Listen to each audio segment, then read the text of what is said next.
Hello everyone, welcome to my channel Morning Moon's Diary। আশা করছি তোমরা সবাই খুব ভালো আছো।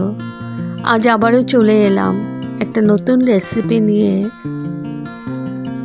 আজকে আমি বানাতে চলেছি স্প্রিং অনিয়নের একটা রেসিপি, পেঁয়াজ কলি রেসিপি। এই রেসিপিটা রুটি, নান, পরাঠা, লুচি, প্লেন রাইস সাথে ভীষণ ভালো লাগে। তো চলো শুরু করে দিই। এখানে আমি পেঁয়াজ কলি নিয়ে নিয়েছি। এগুলো আমি ভালো করে ধুয়ে কেটে নেব।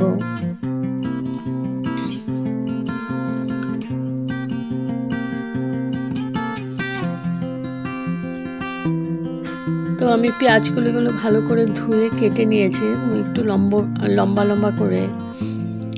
আর সাথে নিয়েছি আলুটাও লম্বা করে কেটে নিয়েছি, পেঁয়াজ নিয়েছি, রসুন কুচি নিয়েছি, মটরশুঁটি, ক্যাপসিকাম আর নিয়েছি 2 চামচের মতো পোস্ত আর কালো জিরে। আর বাকি যা দেব সবটাই দেখাবো। এখানে আমি তেল দিয়ে দিয়েছি। এই রান্নাটা তোমরা সরষের তেল দিয়েও করতে পারো, সাদা তেল দিয়েও করতে পারো।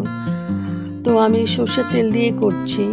কালো জিরে ফোড়ন দিয়ে দিলাম আর দিয়ে দিলাম একটা শুকনো লঙ্কা। শুকনো লঙ্কাটা আমি আধা করে নিয়েছি। এবার একটু ভেজে নিচ্ছি।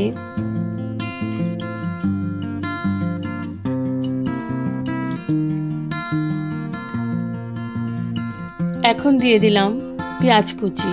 পেঁয়াজ কুচিটাও আমি ভালো করে ভেজে নেব।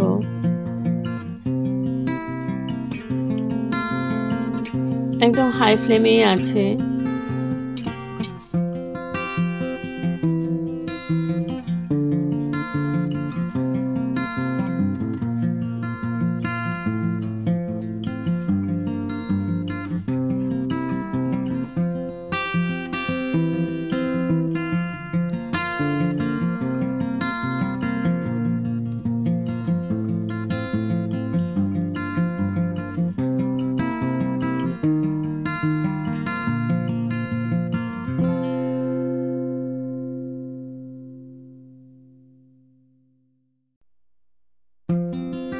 তো পেঁয়াজটা একটু ভাজা হয়েছে, তারপর দিয়ে দিলাম রসুন কুচি।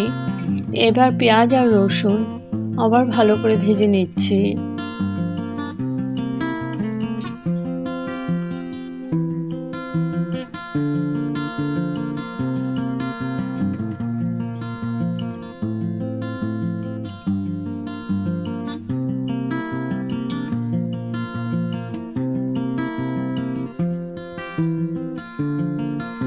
তো পেঁয়াজটা ভেজে নিয়েছি। এবার দিয়ে দিলাম আলু। এবার আলুটাকে একটু ভাজা ভাজা করে নেব, যাতে 50% মতন সেদ্ধ হয়ে যায়। একটু ঢাকা চাপা দিয়ে করতে হবে। দিয়ে দিচ্ছি নুন পরিমাণ মতো।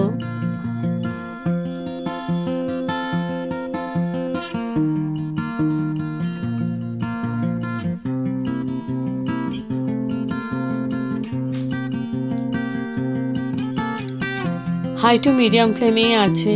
এবার ঢেকে আমি কিছুক্ষণ কুক করে নেব আলুটাকে, যাতে সেদ্ধ হয়ে যায়। 5 মিনিট মতো ঢেকে রেখেছিলাম। এবার আবার নাড়াচাড়া করে নিচ্ছি। এখন দিয়ে দিলাম মটরশুঁটি। এবার মটরশুঁটি আর আলু একসাথে ভালো করে আবার কিছুক্ষণ কষিয়ে নেব, সাঁতলিয়ে নেব। ঢেকে ঢেকেই করতে হবে। আবার আমি ঢেকে দেব 5 মিনিটের জন্য।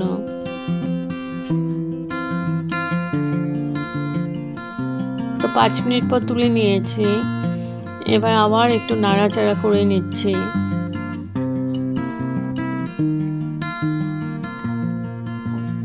এখন দিয়ে দিচ্ছি ক্যাপসিকাম।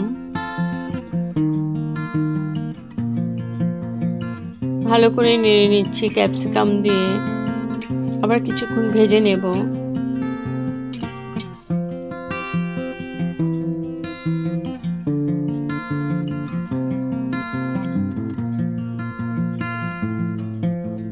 কিছুক্ষণ ভেজে নেওয়ার পর দিয়ে দিচ্ছি স্প্রিং অনিয়ন, পেঁয়াজ কলি, একসাথে ভালো করে নাড়াচাড়া করে নিচ্ছি।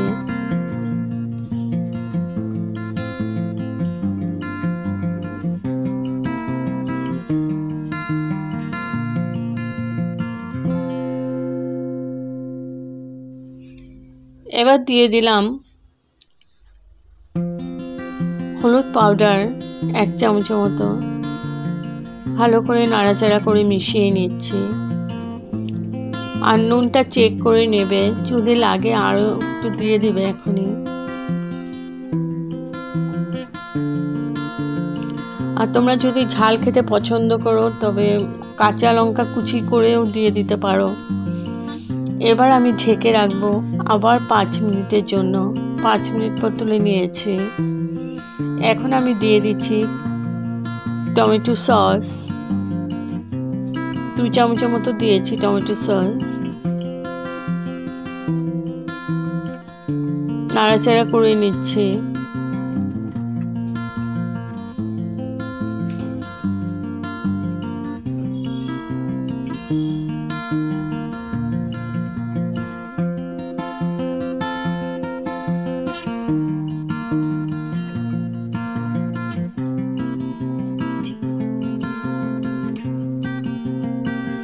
এখন আমার মিডিয়াম টু লো ফ্লেমেই আছে, একটু পরপর নেড়ে নেড়ে দেব।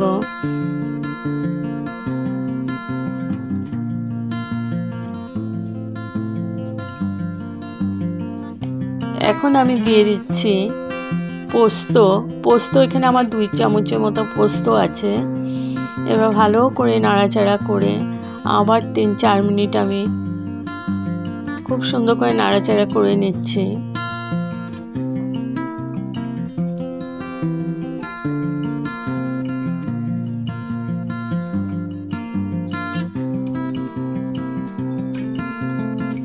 এখন আমি ঢেকে রাখলাম স্ট্যান্ডিং টাইমের জন্য, গ্যাস অফ করে। তো আমার রেডি টু সার্ভ পেঁয়াজ কলির রেসিপি। যদি আপনাদের এই রেসিপিটা ভালো লেগে থাকে তবে like, share, comment and subscribe করতে ভুলবেন না। সাবস্ক্রাইব করার পর পাশে থাকা বেল বাটন অল প্রেস করে দেবেন। ভালো থাকবেন, সুস্থ থাকবেন। আবার আসবো কোনো নতুন রেসিপি নিয়ে। Thank you for watching. Bye by.